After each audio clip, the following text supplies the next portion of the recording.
Bonjour. Alors d'abord, je voudrais remercier le comité scientifique d'avoir sélectionné cette communication.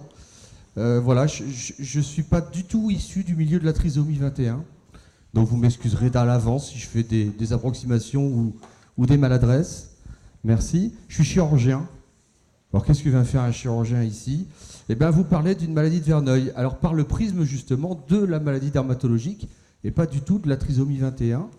Et pour vous dire que justement, dans le domaine de cette maladie très particulière, dans laquelle je me suis spécialisé au fur et à mesure des années, eh ben, la trisomie 21 n'est pas du tout connue. Donc c'est pour ça, encore une fois, que je vous présente ça avec notre vision à nous de spécialistes de la maladie de Verneuil. Alors la maladie de Verneuil, c'est une maladie dermatologique, inflammatoire, chronique et récidivante. Et donc tous ces mots sont importants, bien sûr, maladie dermatologique, mais chronique et récidivante, ça fait partie des critères diagnostiques, et ça évolue sous la forme de poussée. Et les lésions dermatologiques primaires sont des nodules profonds, sous-cutanés profonds. C'est pour bien vous les différencier, par exemple, du furoncle. Le furoncle, c'est un nodule cutané superficiel. Et c'est pour ça qu'il y a la petite tête blanche au niveau du furoncle, parce que l'infection, elle demande qu'à sortir, qu'à s'évacuer par cette petite boule blanche, justement. Et ben dans la maladie de Verneuil, l'inflammation, ou l'infection, mais surtout l'inflammation, est plus profonde. C'est d'ailleurs pour ça probablement que ce nodule est très douloureux, parce qu'il ne peut pas s'évacuer. La maladie de Verneuil est une maladie inflammatoire, j'ai dit. Ce n'est pas une maladie infectieuse. Ceci dit, de temps en temps, il peut se rajouter des infections sur cette inflammation, et donc ces nodules sous-cutanés peuvent évoluer vers l'abcès. Et puis au fur et à mesure des poussées et des phénomènes de cicatrisation, peuvent arriver des hypertrophies des cicatrices sous la forme de fibrose. Et puis aussi, cette maladie a la particularité de creuser des petites galeries sous la peau, qu'on va appeler des fistules, et qui peuvent faire en sorte, par exemple, qu'il y a un nodule à un endroit et 1 centimètre plus loin, et ben, l'inflammation ressort à cet endroit-là aussi. Et puis la cicatrisation, donc d'une part, donne des fistules et donne des cicatrices en relief, comme vous avez sur le schéma à droite, cicatrices hypertrophiques, en pâte de crabe, etc. Avec de la fibrose. Voilà un petit peu ces lésions particulières. Alors, pour être tout à fait honnête, je vous ai mis des formes légères de la maladie. Vous pouvez imaginer ces localisations-là multipliées par 2, par 3, par 10 au sein d'un endroit, et puis à plein d'endroits possibles. Donc, ça peut être très, très contraignant. La maladie de Verneuil est caractérisée par le fait que ces lésions apparaissent principalement au niveau des plis. Et de haut en bas, vous allez trouver derrière les oreilles, le cou, la nuque, sous les bras, entre les seins et sous les seins, c'est chez les dames, mais même au niveau du torse chez les messieurs, le pli du ventre quand il y a du ventre, les plis de l'aine, le périnée qui est une espèce de grand pli, et puis sous les fesses et entre les fesses. Donc essentiellement au niveau des plis, et puis de temps en temps ça peut déborder. Ça peut déborder par exemple plus ici sous le bras, et notamment chez les dames à cause du soutien-gorge. Il y a un rôle du frottement dans cette maladie, c'est peut-être pour ça que ça arrive dans les plis. Ça peut déborder sur le ventre, ça peut déborder sur les cuisses, ça peut déborder aussi au niveau des fesses par exemple. Voilà, mais retenez peut-être juste cette phrase, il n'y a qu'une seule chose à retenir de ce que je vous raconte aujourd'hui, c'est ça. Des abcès à répétition dans les plis. Avec ça, vous êtes capable de faire un diagnostic de maladie de Verneuil, des abcès à répétition dans les plis. Et après, les abcès, en fait, ça sera peut-être des nodules douloureux, pas des abcès. Mais voilà, avec ça, vous pouvez avancer. Donc ça, des abcès à répétition dans les plis. Typiquement, dans les bouquins, dans les articles, vous avez que la maladie de Verneuil débute à la vingtaine, donc la 3e décennie. En pratique, très souvent, en fait, on constate que la maladie démarre un petit peu avant. Et globalement, vous pouvez retenir qu'il faut les hormones sexuelles pour que la maladie apparaisse, et donc la maladie apparaît après la puberté. Classiquement aussi, ça s'améliore après 50 ans, par exemple, à la ménopause, les choses s'arrangent. Ça sous-entend qu'il y a potentiellement une influence hormonale, et c'est vrai que typiquement, la maladie est décrite comme plus fréquente chez les femmes, 2, 3, 4 femmes pour un homme, pour le sexe ratio. On trouve 30 à 35% de cas familiaux, donc plusieurs personnes atteintes dans la famille, avec cette petite particularité, c'est que les gens atteints dans la même famille n'ont pas tous la même forme de maladie de Verneuil, ni en intensité, ni dans les localisations. Retenez aussi, parce qu'on va reparler justement, que 70 à 90% des patients qui ont la maladie sont fumeurs. C'est énorme. Dans la population générale, ça peut être 30%. Donc 70 à 90% de fumeurs chez les patients Verneuil. Dans toutes les études, dans tous les pays du monde, on est toujours dans ces critères-là. Là aussi, retenez que surpoids et obésité font partie, là aussi, du phénotype typique de la maladie de Verneuil, en sachant que ni le tabac, ni le surpoids sont des facteurs déclenchants. Ce n'est pas parce qu'on fume, ce n'est pas parce qu'on est en surpoids qu'on fait la maladie. Probablement, ce sont plus des facteurs aggravants que des facteurs déclenchants. Je vous ai parlé tout à l'heure qu'il pouvait y avoir des formes très très graves. Elles représentent moins de 5% des cas normalement. Quand on a une consultation spécialisée, bien sûr, on en voit plus. Mais retenez en tout cas que la sévérité de cette maladie est très très variable. On donne des formes très très peu sévères, c'est-à-dire on fait 1 ou 2 poussées à 1 ou 2 endroits, et puis les choses peuvent se tasser et en rester là pour toute la vie, comme on peut faire des poussées à tous les endroits et tout le temps.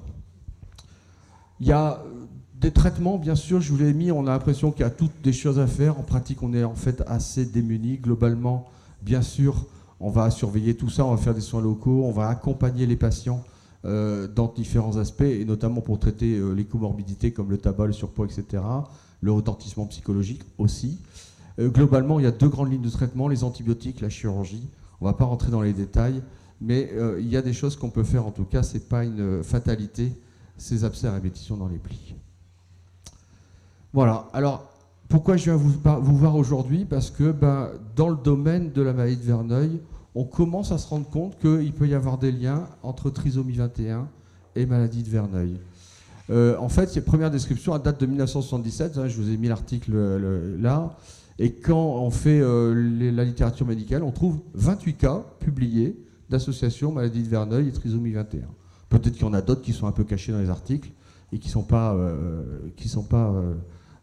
facilement identifiables. Dans ma situation, moi j'ai 4 cas. J'ai une file active de 800 patients qui ont la maladie de Verneuil. 4 cas, ça fait 0,5%. Et en fait, c'est pourquoi je suis ici, ça a commencé parce que j'ai vu une patiente en consultation avec sa maman qui avait trisomie 21 et maladie de Verneuil. Et puis la maman avait un petit peu cherché quand même des choses. Elle avait vu qu'il y avait quelque chose dans la littérature, quelques articles. Je les avais vus aussi, parce que on regarde tous les articles. Et puis elle m'a dit, la journée mondiale de la trisomie 21 à Grenoble, ce serait peut-être pas mal, ce serait peut-être l'occasion. Je lui ai dit, oui, c'est vrai, j'ai 2 autres cas, en fait, non, j'en avais 3 autres en regardant. Et puis, en parlant avec les autres centres spécialisés, etc., on arrive à trouver assez facilement des cas. Vous avez vu, 28 cas dans la littérature, et puis pour peu qu'on demande aux copains, toi t'en as pas, t'en as toi aussi, on retrouve facilement, en quelques semaines, on arrive à récupérer à peu près la même chose que ce qui est publié dans la littérature. Donc il y a 9 centres européens, des Français, mais vous voyez, ça va jusqu'à la Finlande ou de l'autre côté de l'Europe en Espagne. Et donc on arrive à 25 cas d'association maladie de Verneuil, trisomie 21. Vous voyez qu'on retrouve la prédominance féminine, 72% de femmes, 28% d'hommes. On retrouve bien ce sexe ratio à peu près de 3 femmes pour un homme. Au moment où on fait le questionnaire, c'est-à-dire au moment où on recense les cas, l'âge moyen des patients est de 24 ans. Rien à dire de particulier. L'index de masse corporelle moyen est à 28. Tout à l'heure, on a parlé d'IMC supérieur à 40. Oui, on les retrouve là aussi. Je vous rappelle la fréquence des surpoids, voire de l'obésité dans la maladie de Verneuil. Ça existe aussi dans la trisomie 21. C'est pas étonnant qu'on trouve un index de masse corporelle moyen à 28. Vous avez la répartition sur le camembert de droite de l'indice de masse corporelle. 25 cas, il y en a 2, on ne sait pas, parce que ça n'a pas été renseigné par le clinicien, mais tous les autres, il n'y en a aucun qui est fumeur. Donc déjà, moi, ça m'étonne, parce que par rapport au cas habituel, 70-90% de fumeurs, je sais bien que les trisomiques habituellement ne fument pas, effectivement. Donc ça veut dire que ce facteur aggravant-là, qui est dans la maladie de Verneuil, on ne le retrouve pas dans la maladie Verneuil associée à la trisomie 21. On a regardé quelles étaient les maladies réputées être associées à la maladie 21, à la trisomie 21, et on retrouve bien sûr en premier l'hypothyroïdie, un tiers des patients à peu près, les malformations cardiaques, un tiers des patients. Nous, on n'a que 16% d'apnée du sommeil, en tout cas identifié ou avancé par le patient ou sa famille. Et puis après, vous retrouvez des autres choses, maladies dentaires, surdité, etc. Plein d'autres maladies qui ont été rapportées aussi. Là, ce que je vous ai mis à droite, c'est quand c'était rapporté par un seul patient. Et puis, il y a des choses qu'on n'a pas trouvées. qu'on n'a pas observé. Alors ceci dit, on ne les a pas vraiment cherchés autrement que par l'interrogatoire ou la lecture du dossier du patient a posteriori. Vous les avez sur le tableau à droite. Alors, est-ce que les patients qui ont une trisomie 21 ont une maladie de Verneuil particulière? Je vous ai mis déjà le fait qu'il n'y en a pas qui fument. Donc déjà, c'est une particularité qui est vraiment importante par rapport aux 70-90% habituels. Et puis une autre particularité qui est vraiment très nette, c'est l'âge à la première manifestation. Je vous ai dit, classiquement, la 3e décennie, en pratique, entre 15 et 20, souvent ça commence. Et bien là, chez les patients qui ont une trisomie 21, la maladie de Verneuil commence beaucoup plus tôt que ce qui est décrit habituellement. Puisqu'on a 92%, je crois 79 et je ne sais plus quoi, et 13, ouais, ça doit faire 91, qui démarrent avant 20 ans. Et il y en a quand même pas mal qui démarrent, 13% qui démarrent avant 10 ans. Les formes de maladie de Verneuil prépubère, donc avant la puberté, c'est moins de 1% des cas. Et là-dedans, il serait intéressant de regarder s'il n'y a pas des trisomiques d'ailleurs. Mais voilà, donc ces formes qui démarrent avant la puberté, moins de 1% des cas, et là, simplement, on multiplie ça par 10 chez les patients qui ont la maladie de la trisomie 21. En termes de sévérité, je vous ai mis 1, 2, 3, il y a une classification de sévérité de la maladie. Le stade 1, c'est le plus léger. Le stade 3, c'est celui dont je vous parlais, qui est de moins de 5% des cas. On retrouve une répartition qui est à peu près similaire à ce qu'on trouve dans la population générale. Je vous ai dit moins de 5% pour le stade 3, là j'ai mis 12%. Encore une fois, une consultation spécialisée, on a les cas un petit peu plus graves, bien évidemment. Autre particularité, je vous ai mis 30-35% de formes familiales dans la maladie de Verneuil. Et bien, quand on regarde chez nos 25 patients qui ont une maladie de Verneuil et une trisomie 21, on trouve un antécédent familial que dans 8% des cas. Alors, 25 cas, c'est pas beaucoup pour faire des statistiques et comparer. On ne peut pas dire si c'est significatif cette différence ou pas, mais ça interpelle le fait qu'il y a peut-être moins d'histoires familiales de maladie de Verneuil. Sous-entendu, il y a autre chose qui favorise la maladie de Verneuil, et en l'occurrence, des arguments pour penser que la trisomie 21 en elle-même favorise la maladie de Verneuil. Je vous ai dit une maladie qui touche les plis. Est-ce qu'il y a des particularités de la maladie de Verneuil sur les localisations chez les patients qui ont aussi une trisomie 21? La réponse est non. On retrouve les plis de l'aine et les plis sous les bras. Excusez-moi pour la faute d'orthographe. Voilà, ce sont les deux localisations les plus habituelles. Et c'est ce qu'on retrouve aussi chez les patients qui ont la trisomie 21. Toutes les autres localisations, on retrouve des proportions tout à fait similaires. Donc ce n'est pas dans les localisations qu'on trouve des particularités. Comme la trisomie 21, la maladie de Verneuil est de plus en plus considérée comme une maladie de système parce qu'on retrouve des comorbidités de façon importante. Alors il y a des choses qui sont d'ailleurs communes avec la trisomie 21. Globalement, je vous ai dit une maladie inflammatoire de la peau. On pense que la maladie de Verneuil n'est pas une maladie auto-immune, au sens où ce n'est pas l'organisme qui produit des anticorps contre lui-même, comme on en a parlé tout à l'heure avec la thyroïdite. On dit plutôt que c'est une maladie auto-inflammatoire, c'est-à-dire que les patients génèrent spontanément, de façon auto... Comment? Comment ça sur un cas? Non, je ne dis pas que c'est une maladie auto-immune. Je dis que de façon générale, la maladie de Verneuil n'est pas considérée comme une maladie auto-immune.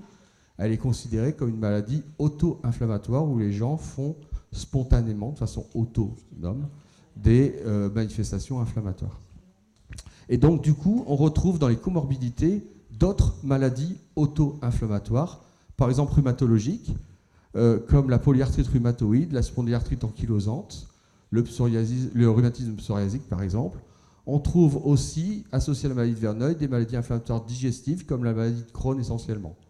Peut-être plus discuté, les rectocolites et hémorragiques.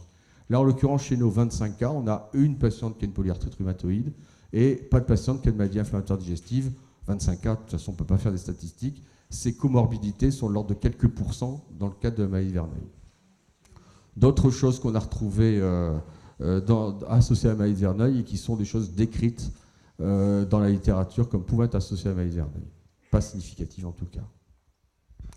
Alors après, on pose des questions. Du coup, la prévalence de la trisomie 21 chez patients en Verneuil, il n'y a aucune donnée dans la littérature. Je vous ai dit, donc finalement, entre 25 cas plus nos 25 cas, nous plus les 28, on retrouve 53 cas. Et il y a des milliers de cas de maladie de Verneuil publiés. Donc on se dit, bon, il y a peut-être un lien, parce que quand même intellectuellement ça parle, mais voilà. Et encore une fois, je vous ai mis À peu près, dans ma série personnelle, on est au mieux à 0,5% des cas. J'ai repris, est-ce que la trisomie 21 avait des spécificités? Là, je vous ai surtout parlé des spécificités de la maladie de Verneuil, parce que c'est ce que je connais. Est-ce que les trisomies 21 ont des particularités dans la trisomie 21 par rapport à la maladie de Verneuil? A priori, de ce que j'en ai vu, ce que j'en ai, je dirais non. C'est vrai que je ne crois pas me tromper en disant qu'il n'y a pas plus de femmes que d'hommes atteints dans la trisomie 21. Non. Dans la maladie de Verneuil, il y a, et chez les trisomiques 21 qui ont la maladie de Verneuil, on trouve plus de femmes que d'hommes, ça c'est logique. Non, il y a plus de garçons, comme dans toutes les déficiences.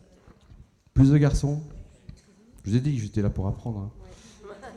En tout cas, dans la maladie de Verneuil, il y a plus de femmes, et on retrouve dans nos séries de 25 cas et dans la littérature plus de femmes que d'hommes qui ont maladie de Verneuil et trisomie 21. On peut poser la question inverse. Quelle est la prévalence de la maladie de Verneuil dans la trisomie 21? Et là aussi, il n'y a aucune donnée dans la littérature. On retrouve des études qui étudient les manifestations cutanées dans la maladie de Verneuil, que ce soit chez les enfants, chez les adultes ou chez les deux. Et on trouve que, il n'y a aucune de ces études qui dit la maladie de Verneuil, on la retrouve dans autant de pourcents des cas. Par contre, on retrouve des choses comme 17% de folliculite récidivante. Voilà. Donc, le problème, et ça je n'en ai pas encore parlé, le problème c'est que la maladie de Verneuil est très très très très mal connue des soignants. 10 minutes pour la trisomie 21 dans les formations médicales, je pense que c'est 30 secondes sur la maladie de Verneuil quand on regarde ça, peut-être même pas. Donc voilà, donc le problème de la maladie de Verneuil, c'est qu'elle est très très mal connue. Alors que je l'ai dit, le diagnostic est simple, des abcès à répétition dans les plis. Malgré ce diagnostic très simple, maladie de Verneuil très très mal connue, et ça c'est quelque chose que vous connaissez, je pense, pas du tout dans la trisomie 21, c'est ce retard diagnostique moyen dans la maladie de Verneuil qui est de 8 ans. 8 ans entre les premières manifestations de la maladie et le moment où il y en a un qui dit « mais enfin c'est une maladie de Verneuil, c'est évident ». Voilà, 8 ans. Et donc pendant ces 8 ans, les patients ont des gros soucis parce qu'on ne les reconnaît pas comme étant des malades. Ils ont des abcès à répétition dans les plis. Vous imaginez bien que sur le plan, c'est pas très glamour comme maladie quand même. Hein. Donc, du coup, voilà, ce retard diagnostique est important. Et du coup, dans tous ces cas-là, est-ce qu'on a bien fait le diagnostic de maladie de Verneuil? Est-ce qu'on l'a ignoré, etc. Et c'est peut-être ça aussi le deuxième message, c'est penser à cette maladie avec les critères dont je vous ai donné. Ça, on va passer parce que j'ai évoqué tout ça. Finalement, on en arrive à ça. Est-ce qu'il y a des mécanismes qui sont responsables de la maladie de Verneuil dans la trisomie 21? Alors, soit on se dit, c'est une association fortuite, et auquel cas, je m'en vais, merci, au revoir. Ou alors, c'est que l'événement génétique de la trisomie 21 favorise aussi la maladie de Verneuil. Ou alors, l'événement génétique de la trisomie 21 favorise des comorbidités qui favorisent la maladie de Verneuil, pourquoi pas? Peut-être le surpoids, etc., etc. Voilà. Mais finalement, le troisième message, c'est un appel à collaborer, justement, soit avec les associations de patients, soit avec les équipes médicales ou les équipes de recherche de la trisomie 21 il y a des pistes, tout à l'heure on a parlé du gène AAP, en fait, APP, en fait, dans la maladie de Verneuil, il y a des formes familiales et il y a même des familles dans lesquelles on a identifié une anomalie génétique. Pour l'instant, il y a une quinzaine de familles, peut-être une vingtaine maintenant, dans le monde où on a trouvé une anomalie génétique au niveau du gène de la gamma-sécrétase. Vous en avez parlé certainement peut-être hier, je n'étais pas là, je suis désolé. Dans la maladie d'Alzheimer, il y a des formes familiales. Les formes familiales de la maladie d'Alzheimer sont liées à des mutations du gène de la gamma-sécrétase. Dans la maladie de Verneuil, il y a quelques familles, il y a des mutations du gène de la gamma-sécrétase. Et il y a le lien entre l'APP, l'Alzheimer, la trisomie 21 et le Verneuil. Donc il y a possiblement des choses à chercher de ce côté-là, sur le plan génétique. Donc encore une fois, on demande qu'à collaborer. Vous avez vu qu'on est capable de récupérer du monde au niveau national et même européen pour mettre en place des études s'il y a besoin. Voilà, je conclus. Une maladie inflammatoire de la peau, chronique récidivante, qui évolue par poussée, des nodules inflammatoires au niveau des plis, association qui est décrite avec la trisomie 21. Ça veut dire quoi? Ça veut dire qu'à la liste des choses qui vous ont été dites juste à l'instant sur ce qu'il fallait faire chez les trisomiques, il y a certainement aussi à penser à aller voir un dermato s'il y a des anomalies dermatologiques, des abcès à répétition dans les plis. Il existe, comme dans la trisomie 21, des associations de patients. Je vous ai mis les 2 associations françaises, il n'y en a que 2. Et le message principal, c'est pensez-y. Merci.